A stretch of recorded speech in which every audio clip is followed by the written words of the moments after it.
Bulan November menjadi bulan paling bersejarah untuk Curaçao. Negara kecil yang pernah dikalahkan timnas Indonesia ini baru saja mencetak sejarah lolos ke Piala Dunia 2026. Kesuksesan ini nggak terlepas dari kesabaran federasi membangun pondasi kuat setelah memecat Patrick Kluivert. Kejayaan mulai diraih bersama darah keturunan Belanda yang kini mulai menginstansi klub top Eropa. Cetak Gol coba merangkum kehebatan timnas Curaçao lolos Piala Dunia berkat kesabarannya dalam membangun fondasi sebagai berikut.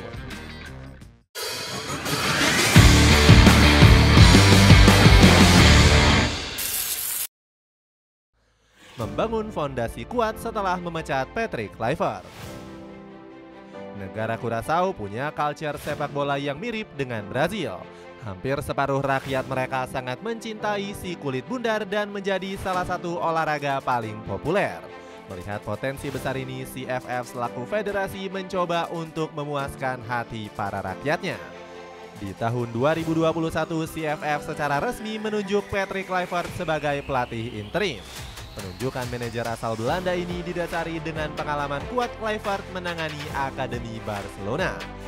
Di sana dia melahirkan beberapa bintang akademi seperti Alejandro Balde dan Pau Cubarsí. Kluivert pun diharapkan bisa menularkan potensinya tersebut di timnas Curaçao.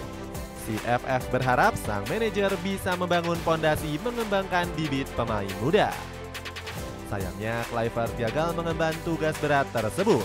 Pria berusia 49 tahun ini hanya 5 bulan menangani Curaçao sebelum akhirnya dipecat. Saat itu Kluivert gagal membawa Curaçao lolos ke Piala Dunia 2022. Padahal CFF sudah memberikan dana besar hingga puluhan juta euro untuk menggaji pelatih berjuluk si Kanguru ini. Sejumlah media besar Curaçao menelanjangi Kluivert dengan membongkar kebobrokannya. Mulai dari minimnya taktik meskipun sering bergonta-ganti formasi hingga kegemaran Kluivert dalam berjudi. Taktiknya tidak jelas, buruk sekali, dia tidak bisa mengembangkan permainannya, tulis Curaçao Football News. Pasca kepergian Kluivert, CFF langsung berbenah secara besar-besaran. Tercatat CFF sudah bergonta-ganti 4 pelatih berbeda hingga akhirnya ditangani oleh Dick Advocaat. Pelatih Belanda ini membangun fondasi tim yang sangat kuat berbekalkan pemain keturunan. Armando Obispo, Deveron Fonville, Rasen van Enjima hingga Tahi Chong sukses dirayu. Ketiganya merupakan pemain kelahiran Belanda yang punya darah keturunan Curaçao. Kejayaan bersama darah keturunan Belanda. Pondasi kuat yang dibangun oleh CFF didasari dari kekalahan menyakitkan atas timnas Indonesia. Di tahun 2022 yang lalu, skuad La Familia Azul harus diperdaya dalam 2 pertemuan sekaligus. CFF saat itu kecewa berat dan merasa terpukul dengan kekalahan yang diderita. Mereka malu bukan main karena dikalahkan oleh Indonesia selaku tim papan bawah ranking FIFA. Padahal di tahun tersebut Curaçao tengah dalam kepercayaan diri yang sangat tinggi.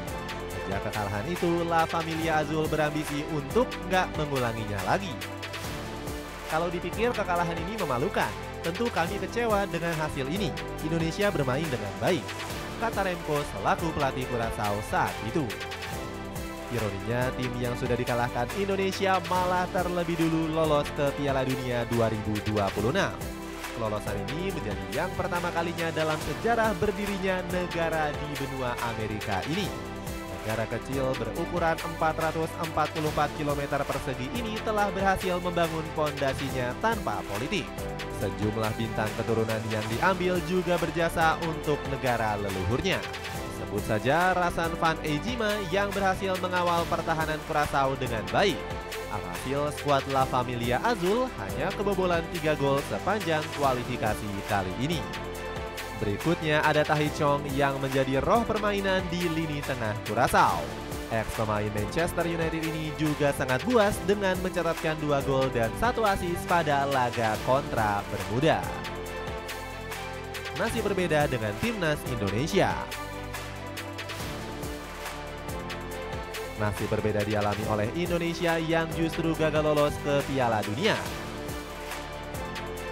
Jangankan lolos Piala Dunia, masuk babak ronde kelima saja skuad Garuda Nusantara nggak mampu.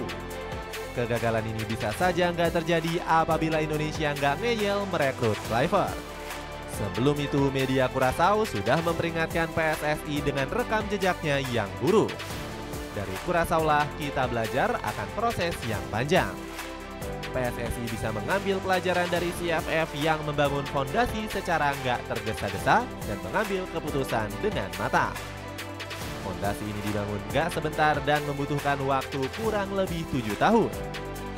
FIFA bahkan sampai memuji kelolosan Curaçao dan menyebutnya sebagai pencapaian luar biasa.